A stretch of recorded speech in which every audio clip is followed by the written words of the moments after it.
ಇನ್ನು ಮುಂದೆ ನಿಮ್ಮ ನೆಚ್ಚಿನ ಧಾರಾವಾಹಿಗಳ ಫುಲ್ ಎಪಿಸೋಡ್ಗಳು ಸನ್ ನೆಕ್ಸ್ಟ್ ಆಪ್ನಲ್ಲಿ ಮಾತ್ರ. ಕರ್ಣ ಈ ಖಡ್ಗನ ತೆಗೆಯೋ ಪ್ರಯತ್ನ ಮಾಡ್ಬೋದಾ ಅಂತ.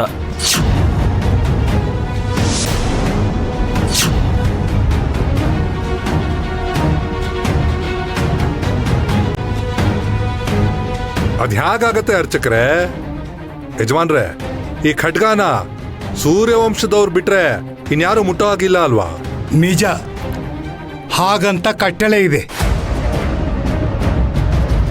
ಆದರೆ ನಮ್ಮ ಒಪ್ಪಿಗೆ ಮೇರೆಗೆ ನಾವು ಇಷ್ಟಪಟ್ಟವರು ಅದನ್ನು ಮುಟ್ಟಬಹುದು ಅಂತ ಕಟ್ಟಳೆ ಕೂಡ ಇದೆ. ಹಾಗಾಗಿ ಅದಕ್ಕೆ ಯಾವ ಅಪಚಾರನೂ ಆಗೋದಿಲ್ಲ. ಮತ್ ಕಳ್ಸಿ ಮಾವ. ಕರ್ಣ, ಹೇಳು ತಾತ. ಈ ದೇವಿ ಉಪಾಸಕರಾಗಿರೋ ಅರ್ಚಕರೇ ಹೇಳ್ತಿದ್ದಾರೆ, ನೀನು ಒಂದ್ಸಲ ಆ ಖಡ್ಗನ ತೆಗೆಯೋ ಪ್ರಯತ್ನ ಪಡು. ಇದರ ಮೇಲೆ ದೈವ ಇಚ್ಛೆ.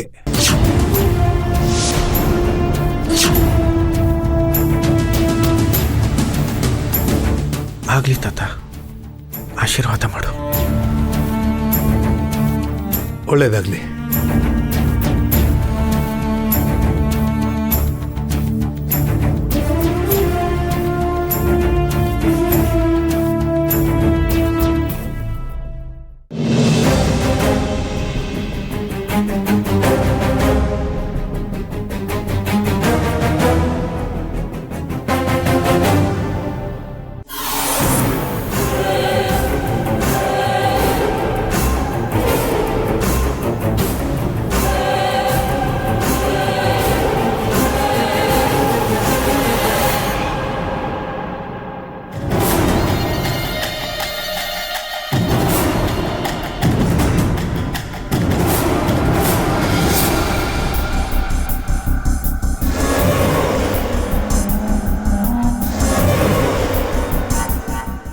ನನ್ನ ಆಶೀರ್ವಾದ ಯಾವಾಗ್ಲೂ ನಿನ್ನ ಜೊತೆಲಿರುತ್ತೆ.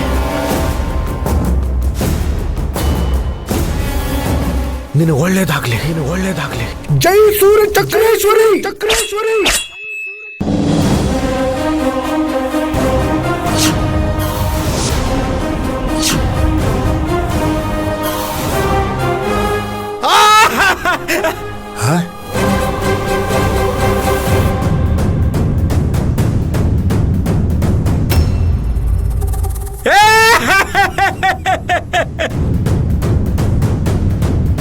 ಸೂರ್ಯ ಚಕ್ರೇಶ್ವರಿಗೆ ಜೈ. ಸೂರ್ಯ ಚಕ್ರೇಶ್ವರಿ.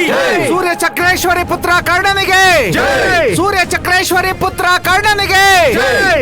ಸೂರ್ಯ ಖಡ್ಗವೀರ ಕರ್ಣನಿಗೆ ಜೈ. ಸೂರ್ಯ ಖಡ್ಗವೀರ ಕರ್ಣನಿಗೆ ಜೈ. ಸೂರ್ಯ ಖಡ್ಗವೀರ ಕರ್ಣನಿಗೆ ಜೈ.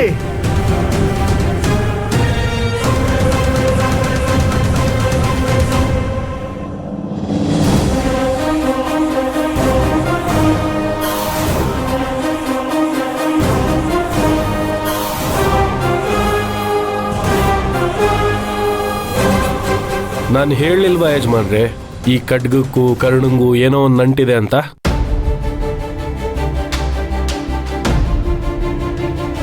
ನೋಡೋದ್ರ, ಕಡೆಗೂ ದೇವಿ ಪ್ರಸಾದ ಕರ್ಣಂಗೆ ಒಲಿತು.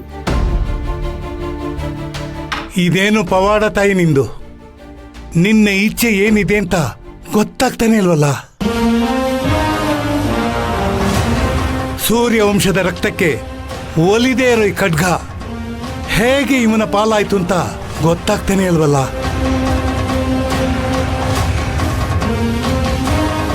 ಯಜಮಾನ್ರೆ, ತಾಯಿ ಸ್ಪಷ್ಟವಾಗಿ ಈ ಮೂಲಕ ಹೇಳ್ತಾ ಇರೋದು ಒಂದೇ, ನಿಮ್ಮ ಅಳಿಯನ್ಗೆ ಪಟ್ಟಾಭಿಷೇಕ ನಡಿಬೇಕು ಅಂತ. ಕರ್ಣನೇ ಈ ಊರಿಗೆ ಚೇರ್ಮನ್ ಆಗ್ಬೇಕು ಅಂತ. ಹೌದೌದು, ಮುಂದಿನ ಚೇರ್ಮನ್ ಕರ್ಣನೇ ಆಗ್ಬೇಕು. ಸೂರ್ಯ ಚಕ್ರೇಶ್ವರಿಗೆ ಜೈ. ಕರ್ಣನಿಗೆ ಜೈ. ಸೂರ್ಯ ಚಕ್ರೇಶ್ವರಿಗೆ ಜೈ. ಸೂರ್ಯ ಚಕ್ರೇಶ್ವರಿಗೆ ಜೈ. ನಿಲ್ಸಿ. ಸೂರ್ಯ ಚಕ್ರೇಶ್ವರಿಗೆ ಎಲ್ರು ನಿಲ್ಸಿ. ಎಲ್ರು ದಯವಿಟ್ಟು ಸ್ವಲ್ಪ ತಾಳ್ಮೆಯಿಂದ ಇರಿ. ಅದೇನ್ ಹಳ್ಳಿ ಜನನೋ ನೀವು. ಪವಾಡ ಯಾವುದು ಕುತಂತ್ರ ಯಾವುದು ಅಂತ ಒಂಚೂರು ಗೊತ್ತಾಗೋದಿಲ್ಲ ನಿಮಗೆ.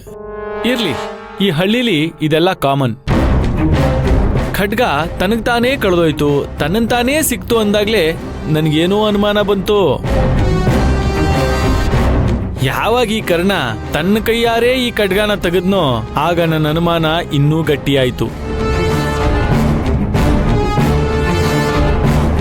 ಇದ್ಯಾವುದು ಪವಾಡ ಅಲ್ಲ, ಇದರಲ್ಲೇನೋ ಮೋಸ ಇದೆ. ತಲತಲಾಂತರದಿಂದ ಈ ಸೂರ್ಯವಂಶದ ವಾರಸ್ದಾರರೇ ಈ ಊರಿನ ಚೇರ್ಮನ್ ಆಗ್ಬೇಕು, ನಾಯಕ ಆಗ್ಬೇಕು ಅನ್ನೋದು ವಾಡಿಕೆ. ಈಗಿಲ್ಲೇನೋ ಮ್ಯಾಜಿಕ್ ನಡೀತು ಅಂತ ನಾವು ನಮ್ಮ ರೀತಿ ರಿವಾಜ್ನ ಮರೆಯಕ್ಕಾಗೋದಿಲ್ಲ. ಏನ್ ತಾತ, ಇದಕ್ಕೆ ನೀವೇನ್ ಹೇಳ್ತೀರಿ?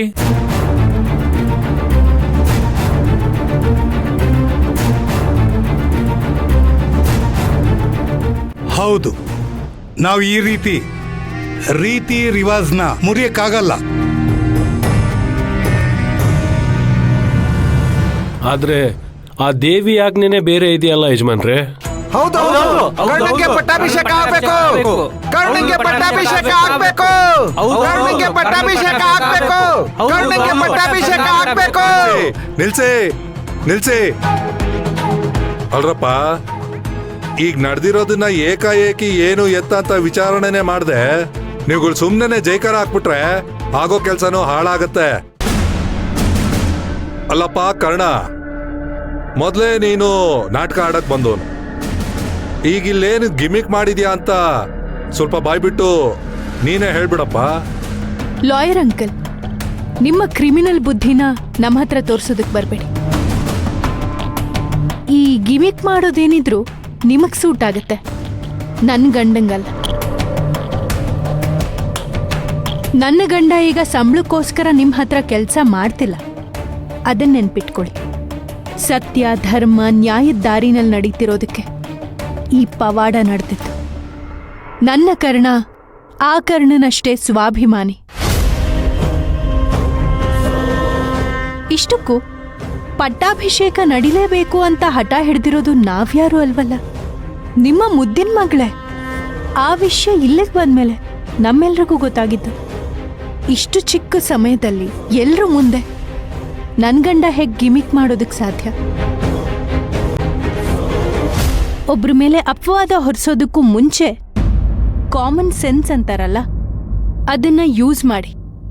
ಇಲ್ಲ ಅಂದ್ರೆ ನಡೆಯೋ ವಿಚಾರನೇ ಬೇರೆ. ಸುರಭಿ, ನೀನು ತಪ್ಪು ಮಾಡ್ತಾ ಇದೀಯ. ಎಷ್ಟೇ ಆದರೂ ಅವರು ನನಗೆ ಅನ್ನ ಹಾಕಿದವರು, ಅವರಿಗೆ ನನ್ನ ಬಗ್ಗೆ ಮಾತಾಡೋ ಎಲ್ಲ ಹಕ್ಕು ಇದೆ. ಕೇಳಿಸ್ಕೊಂಡೇನಮ್ಮ? ಹಕ್ಕು ಇದೆ ಅಂತ ಹೇಳಿದೆ ಸರ್.